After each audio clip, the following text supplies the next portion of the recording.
Govinda Greens, premium and limited plots, prime location, destination that define your status. In front of Ames, Govinda.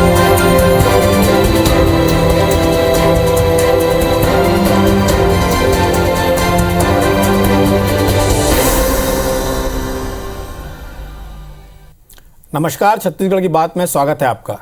प्रदेश में 15 निकायों में 20 दिसंबर को चुनाव है। कुल 370 वार्डों के लिए 1666 अभ्यर्थियों ने नामांकन भरा। सोमवार को नाम वापसी के आखिरी दिन 214 से ज़्यादा अभ्यर्थियों ने अपना नामांकन वापस ले लिया। दोनों दलों के दिग्गजों का पूरा जोर खास तौर पर 4 निगमों में हो रहे चुनाव में बागियों को मनाने पर रहा। दोनों पक्षों के दिग्गजों की तमाम कोशिशों के बावजूद कांग्रेस और भाजपा के कुछ बागी अब भी निर्दलीय के तौर पर चुनाव मैदान में डटे हुए हैं। वैसे अब भी दोनों पक्षों की जीत को लेकर दावे बरकरार हैं, लेकिन सवाल ये है कि असल में कौन सा पक्ष अपने बागियों को मनाने में कितना कामयाब हो पाया है। बात होगी इस पर। पहले नाम वापसी के आखिरी दिन दोनों पक्षों की हलचल पर देखते हैं एक रिपोर्ट।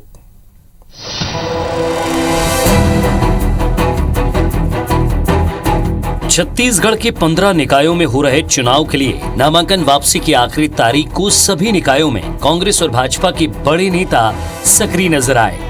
सत्ता पक्ष की तरफ से जिलों के प्रभारी मंत्री और स्थानीय विधायकों ने बागियों को मनाने के लिए घर घर दस्तक दी। बावजूद इसके कई निकायों में अब भी दोनों पार्टियों के बागी चुनावी मैदान में डटे हैं। 15 निकायों के 370 वार्ड के लिए कुल 1666 अभ्यर्थियों ने नामांकन जमा किया था। इनमें से 14 नामांकन गलत या अधूरी जानकारी की वजह से खारिज कर दिए गए। नाम वापसी के अंतिम दिन 300 से ज्यादा अभ्यर्थियों ने अपना नाम वापस ले लिया। भाजपा और कांग्रेस ने भिलाई, रिसाली, चरौदा और बीरगांव नगर निगम में बागियों को मनाने के लिए सबसे ज्यादा मेहनत की।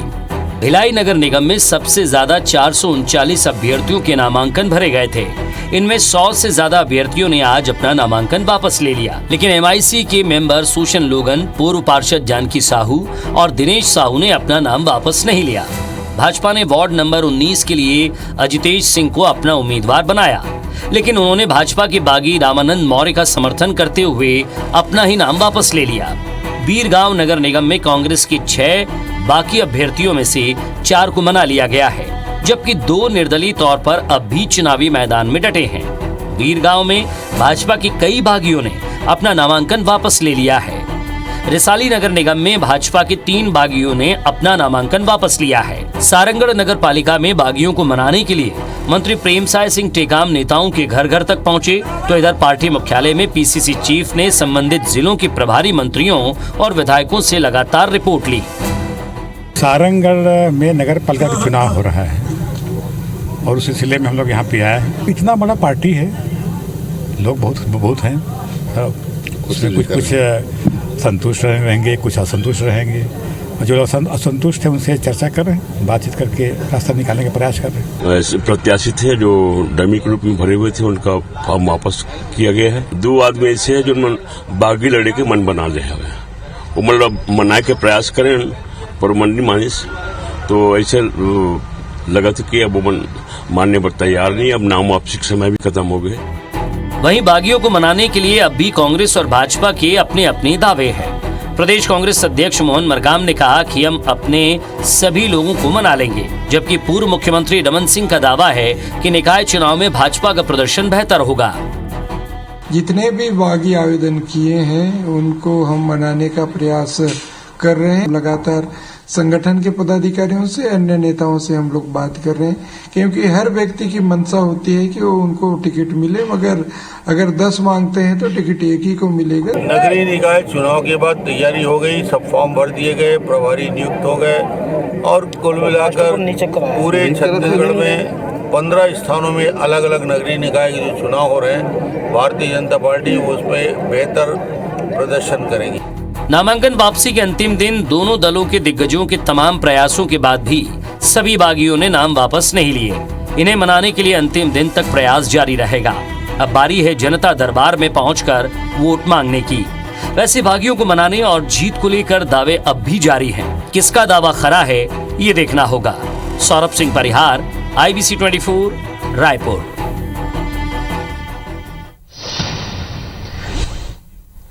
नगरीय निकाय चुनाव की वास्तविकता ये है, सच ये है कि ये चुनाव ज़्यादातर व्यक्तिगत छवि पर होते हैं। सरकारों के कामकाज पर कितना इसमें मोहर लगती है ये तो एक पहेली जैसी बात है, लेकिन इसका सच ये भी है, जब बड़े बड़े नेताओं से ऑफ द रिकॉर्ड बात करिए तो उनका साफ तौर पर कहना होता है कि सबसे टफ चुनाव होता है। विधानसभा का चुनाव उससे थोड़ा कम टफ होता है और लोकसभा का उससे और कम टफ होता है।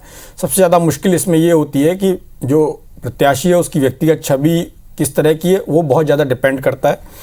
अब ये दोनों पार्टियों के लिए बड़ा एक सिरदर्द वाला सवाल है कि वो अपने बागियों को कैसे मनाते हैं, या जो लोग मना लिए गए हैं वो सैबोटेज नहीं करेंगे, इसकी क्या गारंटी है। ये दोनों पार्टियों के लिए एक बड़ा परेशानी का सबब होगा। खैर, ये उन पार्टियों की चिंता होनी चाहिए और वो इससे कैसे निपटते हैं, इस पर चर्चा के लिए हमारे साथ दो खास मेहमान हैं। श्रीचंद सुंदरानी जी हैं, पूर्व विधायक हैं, भारतीय जनता पार्टी के नेता हैं। सुंदरानी जी, आपका बहुत बहुत स्वागत है। अटल श्रीवास्तव जी हैं, जो लोकसभा प्रत्याशी रह चुके हैं कांग्रेस के बिलासपुर से, अभी पर्यटन मंडल के अध्यक्ष हैं। साथ में उनके पास सबसे बड़े नगर निगम भिलाई, जहां पर चुनाव हो रहा है, उसकी जिम्मेदारी भी है। अटल जी, आपका बहुत बहुत स्वागत है। सबसे पहला सवाल अटल जी आपसे कर लिया जाए, चूंकि आपकी पार्टी के पास 10 नगर निगम ऑलरेडी हैं और आपकी पार्टी पूरा जोर लगाएगी, क्योंकि भारतीय जनता पार्टी ये बताने का प्रयास करेगी सरकार के कामकाज का आकलन होगा। एक तरह से उनका कहना होगा कि ये लिटमस टेस्ट है। हालांकि जब उनसे बात की जाए कि इसको आपकी पार्टी का भी लिटमस टेस्ट माना जाए तो उससे उसका जवाब देने से भारतीय जनता पार्टी के नेता भी कतराते हैं।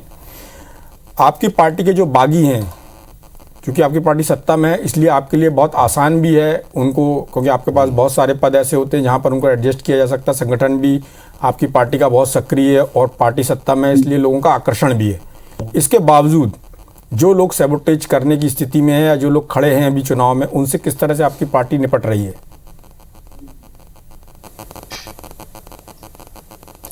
देखिए, कांग्रेस की प्रदेश कांग्रेस कमेटी ने सभी नगर निगम के चुनाव के लिए, नगर पालिका के चुनाव के लिए पर्यवेक्षक नियुक्त किए हैं और वहाँ के प्रभारी मंत्री उसका ध्यान रख रहे हैं। जब तक का टिकट का हमारा फाइनल हुआ और फॉर्म भरने तक बहुत सारे लोगों की उम्मीदें बंधी रहती है कि शायद मैं फॉर्म भर दूँ तो मेरी टिकट हो जाएगी, पर आज टिकट वापसी के समय सभी लोग अपनी जगह मुस्तैद थे और सबको मना लिया गया है। बहुत सारे लोगों को मना लिया गया है जो वो चुनाव नहीं लड़ेंगे। जो कांग्रेस के अधिकृत प्रत्याशी हैं उनके समर्थन में बहुत सारे लोगों ने आज नाम वापस लिया है और कांग्रेस के पर्यवेक्षक संगठन के लोग वहाँ पर पूरी तरीके से तैयार हैं उन लोगों को मनाकर। कांग्रेस इस बार 4 नगर निगम के चुनाव जीतेगी, नगर पालिका के 5 नगर पालिका के चुनाव जीतेगी और जो 370 वार्ड हैं वहाँ हम लोग मैक्सिमम सीटों को जीत कर आएंगे।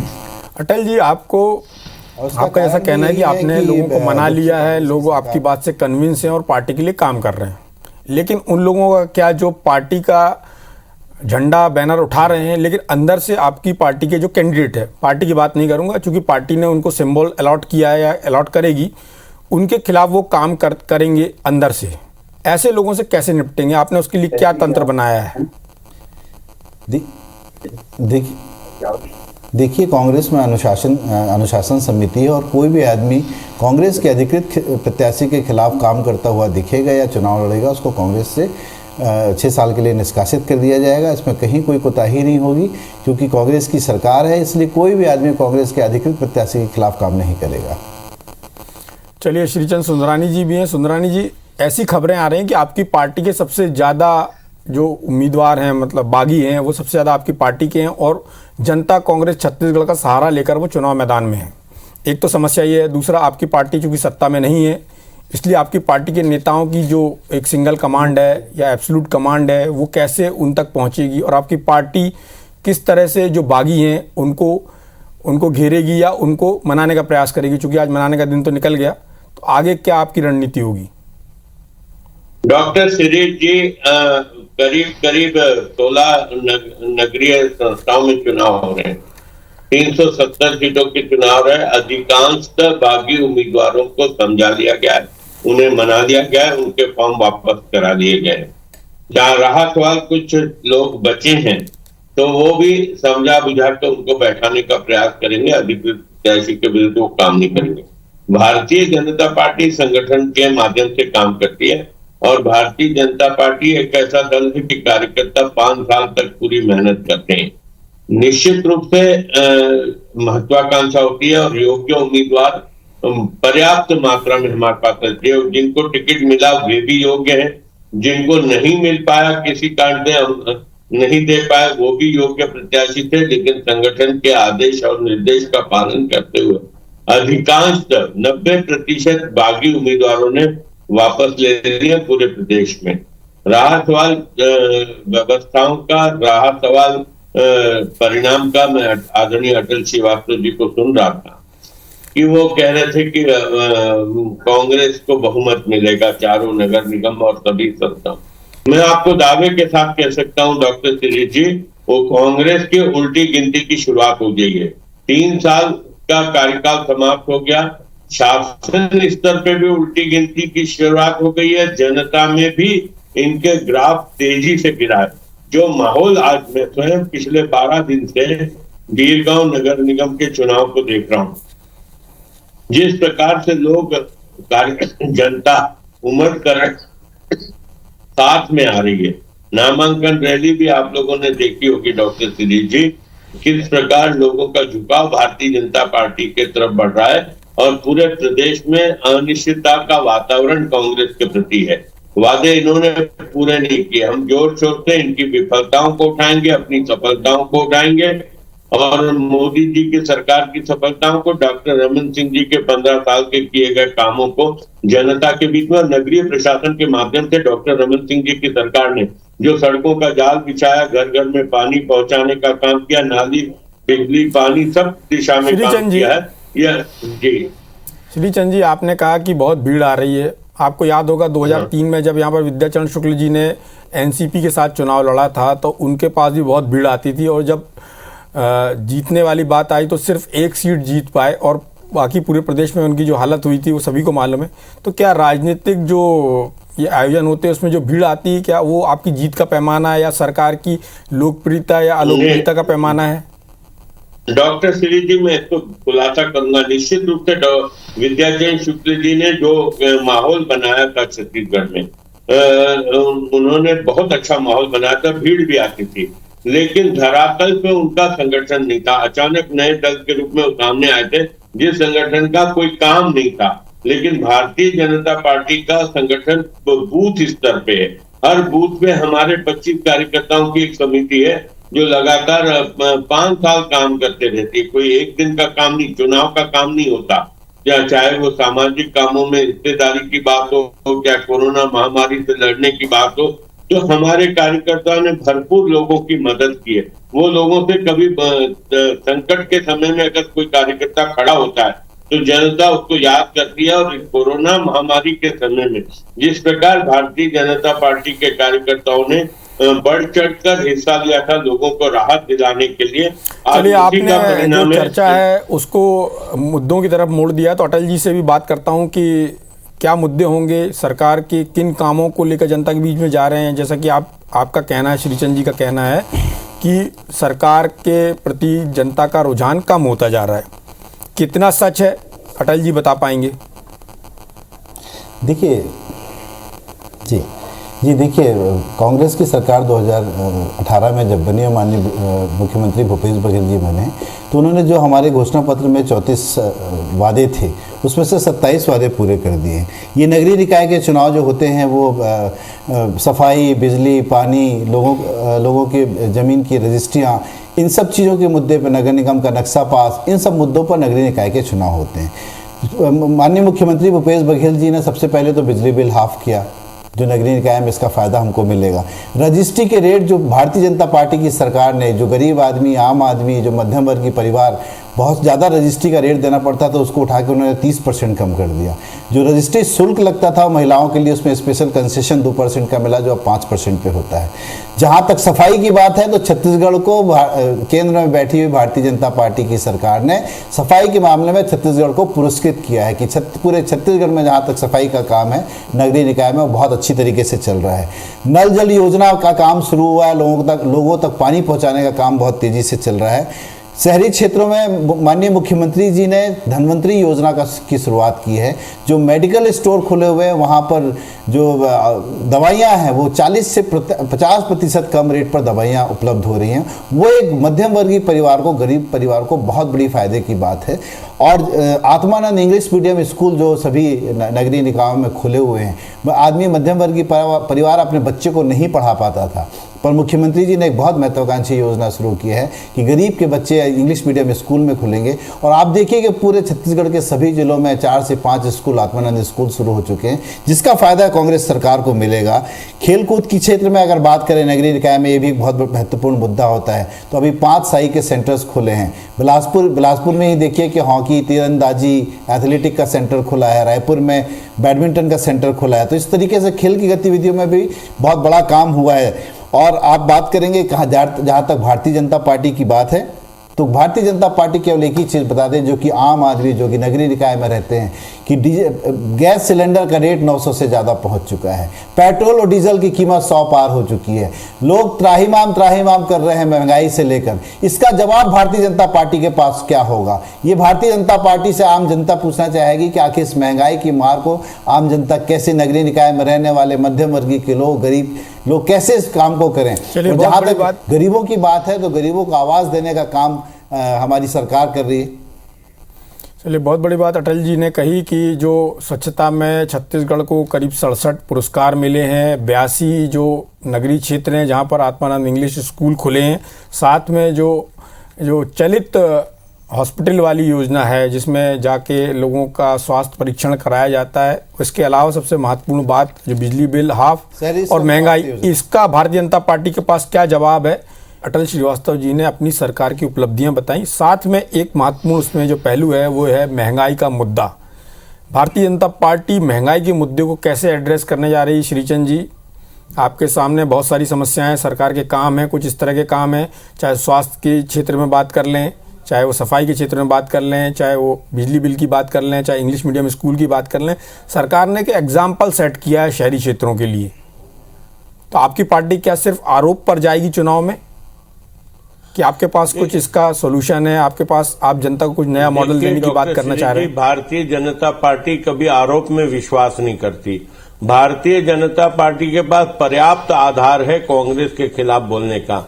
36 में से 27 वादे पूरे करने की बात आदरणीय अटल श्रीवास्तव जी कर रहे हैं। मैं चुनौती देता हूं 5 वादे वो बता दें मुझे। श्रीचंद जी, वैसे भी ये विधानसभा का चुनाव नहीं है, इसलिए अटल श्रीवास्तव जी ने यदि वादे पूरे करने की बात की तो आप उन वादों पे ना जाएं। आप नगरीय निकाय के लिए आपके पास क्या मॉडल है? आदरणीय सुरेश जी, मैंने बात शुरू की, अटल जी ने बात शुरू की, मैं उसका जवाब दे रहा हूं। मुझे बात पूरी करने दीजिए अटल जी। मैंने आपको पूरी तरह सुना है। आप बहुत जिम्मेदार नेता हैं। आप बीच में न बोले तो बड़ी मेहरबानी होगी आपकी। आप नगरीय प्रशासन के चुनाव हो रहे, 360 पार्षदों के चुनाव हो रहे। मैं अटल जी आपको चुनौती देता हूं, चाहे कल इस पे फिर से डिबेट करा दें। 3 साल डॉक्टर रमन सिंह जी के कार्यकाल के आखिरी ले लें, 3 साल भूपेश बघेल जी की सरकार के आंकड़े ले लें, नगरीय निकाय को कितना पैसा डॉक्टर रमन सिंह जी की सरकार ने दिया, और उससे 1/4 पैसा भी भूपेश बघेल की सरकार दे पाई हो। मैं इस चुनौती को आप मेरी स्वीकार करें। विकास के काम में पिछड़ गई, पानी की सप्लाई में पिछड़ गई सरकार। कहीं न कहीं आज व्यवस्थाएं चरमरा गई है। ठीक है, आपको पुरस्कार मिला है सफाई के मामले में, मैं आपको बधाई देता हूं। मैं उसके विषय में नहीं जाना चाहता। सफाई करना हमारा कर्तव्य है। हम जनता के नुमाइंदे चुन के आते हैं तो सफाई, स्वच्छता होनी चाहिए। मैं आपको दूसरी चुनौती देता हूं, आपने विकास के काम में कितना खर्च किया?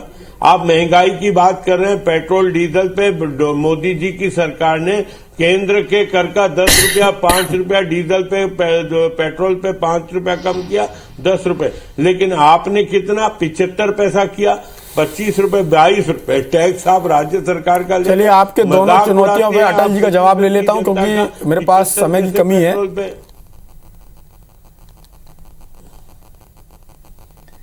और चुनौती के लिए सुचारू दंड भोगने को तैयार हूं। अटल जी कल आंकड़े लेके बैठे, मैं आंकड़े लेके बैठता हूं। जी, नहीं, दंड तो नहीं देंगे। दंड तो आपको ऊपर वाला भगवान श्री राम देंगे, आप चिंता मत कीजिए। भगवान श्री राम आपको दंड देंगे, हम लोग दंड नहीं देते हैं। जहाँ तक आपने बात की नगरीय निकाय में पैसे आने की बात की है, आपने भी सुना होगा कि हमारे केंद्र सरकार छत्तीसगढ़ राज्य के साथ लगातार धोखा कर रही है। छत्तीसगढ़ के 20,000 करोड़ का जीएसटी का पैसा अभी तक नहीं मिला है। छत्तीसगढ़ की बिजली जो बेची जा रही है दूसरे राज्यों में, उसका पैसा नहीं मिला है। छत्तीसगढ़ की कोयले की रॉयल्टी का पैसा नहीं मिला है। और केंद्र सरकार लगातार छत्तीसगढ़ के हितों के साथ कुठाराघात कर रही है।